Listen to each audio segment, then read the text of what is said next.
पुरानी पेंशन की बहाली का मुद्दा जहां केंद्र की मोदी सरकार के लिए टेंशन का सबब बनता चला जा रहा है, वहीं पर विपक्ष पुरानी पेंशन की बहाली के मुद्दे के जरिए अपना बड़ा सियासी दांव खेलने के लिए तैयारी कर रहा है। आपको बता दें कि विपक्षी दलों की ओर से 7 जुलाई को एक बड़ी बैठक बुलाई गई, जो इंडिया गठबंधन की बैठक कही जा रही है। इस इंडिया गठबंधन की बैठक में कई घटक दल भी साथ होंगे और कई बड़े राजनीतिक दल भी होंगे। माना जा रहा है कि पुरानी पेंशन की बहाली के मुद्दे पर यहाँ पर भी चर्चा हो सकती है और इस बार इंडिया गठबंधन पुरानी पेंशन की बहाली के मुद्दे को उठाएगा, क्योंकि पुरानी पेंशन की बहाली के मुद्दे पर आंदोलित सरकारी कर्मचारियों को लेकर के राजनीतिक विश्लेषकों ने जो विश्लेषण किया, उसके नाते से अब विपक्ष के कान खड़े हो गए हैं। क्योंकि जाहिर सी बात है कि जिस तरीके से सरकारी कर्मचारियों को लेकर के राजनीतिक विश्लेषकों ने खुलासा किया और उसका मूल्यांकन करके सबूत के साथ समझाया कि किस तरीके से बिहार में जो पुरानी पेंशन की बहाली के मुद्दे पर आंदोलित सरकारी कर्मचारी हैं, वो किसी की सत्ता बनाने और बिगाड़ने का ही मादा रखते हैं और इसी के साथ सरकारी कर्मचारी सत्ता तक पहुंचाने का सबसे आसान रास्ता भी है, क्योंकि इनका एक सधा हुआ वोट बैंक तैयार होगा और इसके नाते से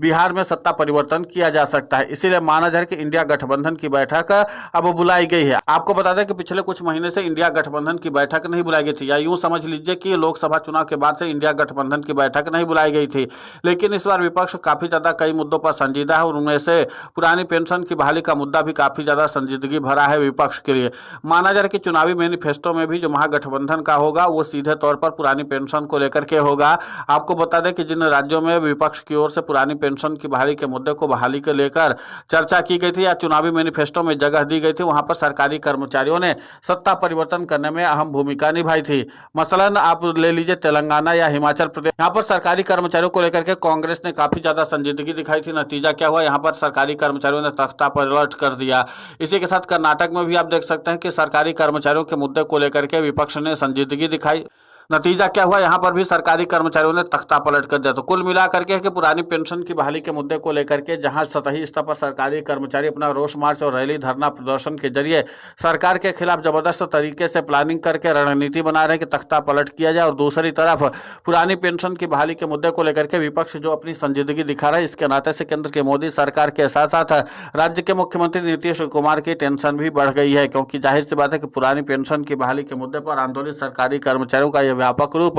केंद्र की मोदी सरकार के साथ साथ एनडीए शासित बिहार की जो नीतीश कुमार सरकार है उसके लिए भी मुश्किलों का सबब हो सकता है। इसलिए माना जाए कि इंडिया गठबंधन की जो 7 जुलाई को बैठक होने वाली है उसमें पुरानी पेंशन की बहाली के मुद्दे को पुरजोर तरीके से उठाने की रणनीति तय की जाएगी। माना जाए कि यह रणनीति पुरानी पेंशन की बहाली के अलावा जिस तरीके से सरकारी कर्मचारियों और विपक्ष के बीच एक सामंजस्य की कमी है, उस सामंजस्य को दूर करने की कवायद भी की जाएगी। क्योंकि कई राज्यों में सरकारी कर्मचारी सत्ता परिवर्तन इसलिए नहीं कर सके क्योंकि वहां पर विपक्ष के साथ उनका सामंजस्य स्थापित नहीं हो पाया था। लेकिन अब माना जा रहा है कि पुरानी पेंशन की बहाली के मुद्दे पर आंदोलित सरकारी कर्मचारी बिहार में तो सत्ता परिवर्तन करेंगे ही करेंगे, लेकिन इसी के साथ केंद्र की मोदी सरकार के लिए भी मुश्किलें बढ़ा सकते हैं। अब देखना महत्वपूर्ण होगा कि जिस तरीके से पुरानी पेंशन की बहाली के मुद्दे को लेकर के इंडिया गठबंधन काफी ज्यादा संजीदा दिखाई दे रहा है, क्या विपक्ष के साथ अब सरकारी कर्मचारी भी अपनी संजीदगी दिखा पाते हैं और अपने आप को जोड़ पाते हैं। क्योंकि इस बात को साफ तौर पर मुहर लगा दी गई है कि अगर पुरानी पेंशन की बहाली के मुद्दे पर आंदोलित सरकारी कर्मचारी इस बात को लेकर के प्रयास कर रहे हैं कि उनको इस बार सत्ता परिवर्तन करना है और उस सरकार को लाना है जो पुरानी पेंशन की बहाली का समर्थन करती हो,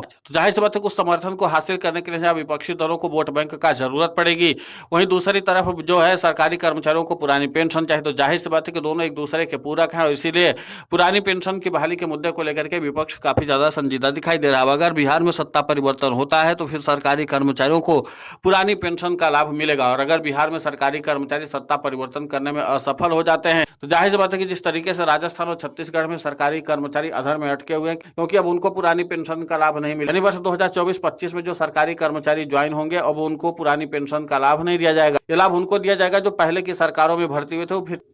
फिर वो चाहे बीजेपी शासित सरकार ही क्यों न रही हो, उस समय अगर नियुक्ति हुई थी तो भी पुरानी पेंशन का लाभ सरकारी कर्मचारियों को दिया जा रहा था। तो कुल मिलाकर के यह है कि पुरानी पेंशन की बहाली के मुद्दे को लेकर के जहां इंडिया गठबंधन अपनी सक्रियता दिखाने में जुटा हुआ और सरकारी कर्मचारियों को इस बात का संदेश देना चाहता है इंडिया गठबंधन कि पुरानी पेंशन की बहाली के मुद्दे को लेकर के वो काफी ज्यादा संजीदा, सरकारी कर्मचारियों का साथ उसे चाहिए। सरकारी कर्मचारी भी ऐसे विपक्षी दलों की तलाश में जुटे हुए जो पुरानी पेंशन की बहाली का इरादा रखते हैं और सरकारी कर्मचारियों का साथ देने के लिए भी प्रयास करते हुए नजर आ रहे हो, उन्हीं के साथ सरकारी कर्मचारी जुड़ने का प्रयास करेंगे। तो कुल मिलाकर के यह कि जिस तरीके से सरकारी कर्मचारी रणनीति और योजनाबद्ध तरीके से काम कर रहे हैं, उसमें उनको कितनी सफलता मिलती है ये देखना महत्वपूर्ण होगा। लेकिन फिलहाल चुनावी राज्य बिहार में सरकारी कर्मचारियों की हलचल तेज हो चुकी है। यहाँ पर सरकारी कर्मचारी सतही स्तर पर अपनी पुरानी पेंशन की लड़ाई को जारी रखे हुए हैं। और आपको बता दें कि 1 अगस्त 2025 को सरकारी कर्मचारियों ने राष्ट्रव्यापी तौर पर रोष मार्च निकाल करके अपना शक्ति प्रदर्शन कर दिया था कि वो किस तरीके से सत्ता परिवर्तन करने का मादा रखे। यानी जाहिर सी बात है कि जब देश के कोने कोने से पुरानी पेंशन की बहाली के मुद्दे पर आंदोलित सरकारी कर्मचारी अपना शक्ति दिखाएंगे, तो जाहिर सी बात है कि विपक्षी दलों को जहां चैन की नींद आएगी, तो वहीं दूसरी तरफ